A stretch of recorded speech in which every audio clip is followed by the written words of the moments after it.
is Laurens van der Kooi from YouTube channel Bassist. In this video series I would like to give you a step-by-step guide to bass maintenance and bass adjustments. If you're digging my videos, please subscribe. Thanks for watching.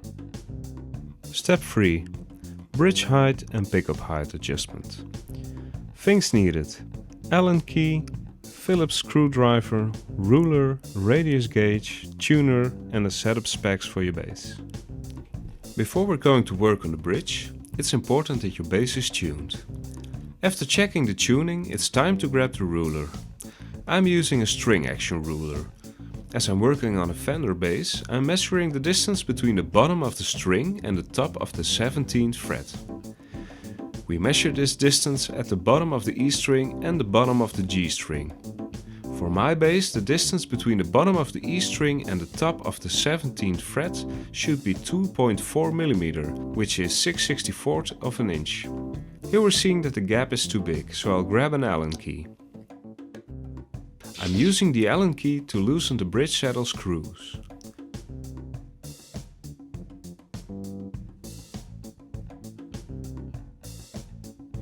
After adjusting the bridge saddle height, you need to retune the corresponding string because a bridge saddle height adjustment changes the length of the string.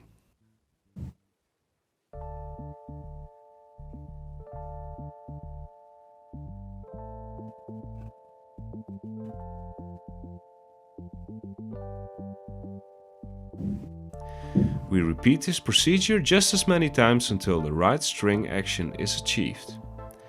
After that, I do the same with the G string. For a Fender jazz bass, the distance between the bottom of the G string and the top of the 17th fret should be 2.0 mm, which would be 5/64 of an inch.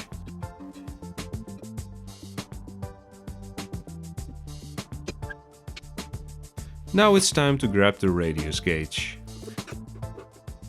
Since the E and the G string are at the right height, we can adjust the A and the D string using the radius gauge.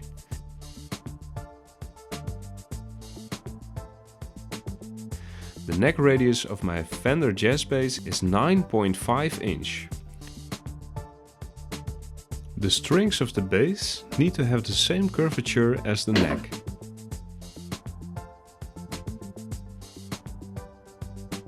We place the radius gauge carefully against the strings and check whether the A and the G strings are too high or too low and adjust them accordingly with the Allen key.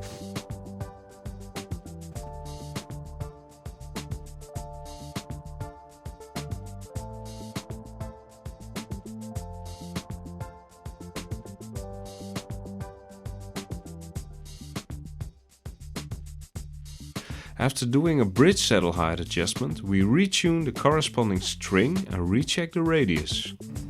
We repeat this procedure until the strings have the right radius.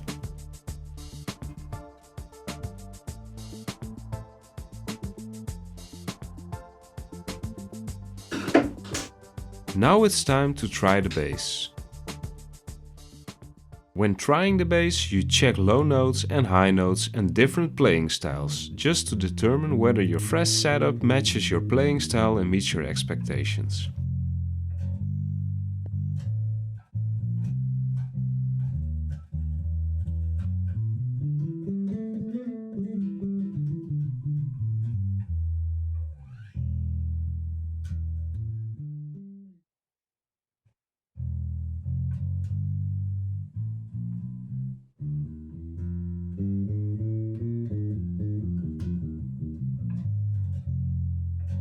If the bass buzzes and rattles, then we need to set the bridge saddles higher. For it's important to keep the string height according to the setup specs of your bass, we need to do some calculations. A little example. Your bass manual states that the distance between the bottom of the E string and the top of the 17th fret should be 2.4 mm, which would be 6/64 of an inch. The distance between the bottom of the G string and the top of the 17th fret should be 2.0 mm, which would be 5/64 of an inch. When adjusting the string action, we start out with the E string because most of the time that's the string that rattles and buzzes if the action is set too low. When the action of the E string is set high enough to keep it from rattling and buzzing, we measure the new distance between the bottom of the string and the top of the 17th fret. Now we can calculate the desired action of the G string. Divide the original height of the G string by the original height of the E string and multiply this number by the new height of your E string. Now we can adjust the A and the D string accordingly using the radius gauge. When your bass plays and feels like it should, it's time to adjust the pickup height. For this we need a Phillips screwdriver and a ruler. The ruler is necessary to measure the distance from the bottom of the E string and the G string to the top of the pole piece of the pickup. On my jazz bass I always try to get a distance of around 4 mm, which would be 10/64 of an inch on the E string side and around 3 mm, which would be 8/64 of an inch on the G string side, without depressing the strings. I start out by measuring at the E string side of the pickup. I'm noticing that the gap distance is too large, which means that I have to loosen the screws at this side of the pickup to decrease the gap. If I'm dealing with too small a gap, I just tighten the screws. I repeat this at both sides of both pickups, just as many times until I'm getting the right distance. A good pickup setup is important to get the right sound and keeps your strings from hitting the pole pieces of the pickup.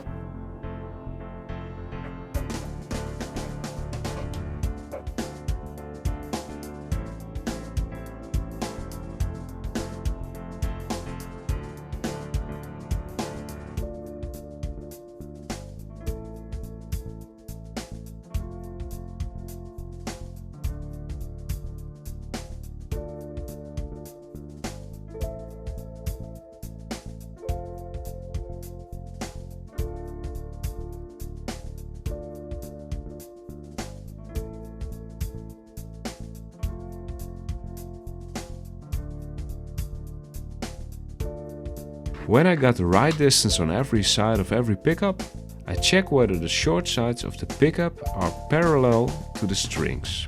If not, I will do some small adjustments. If so, then we're done.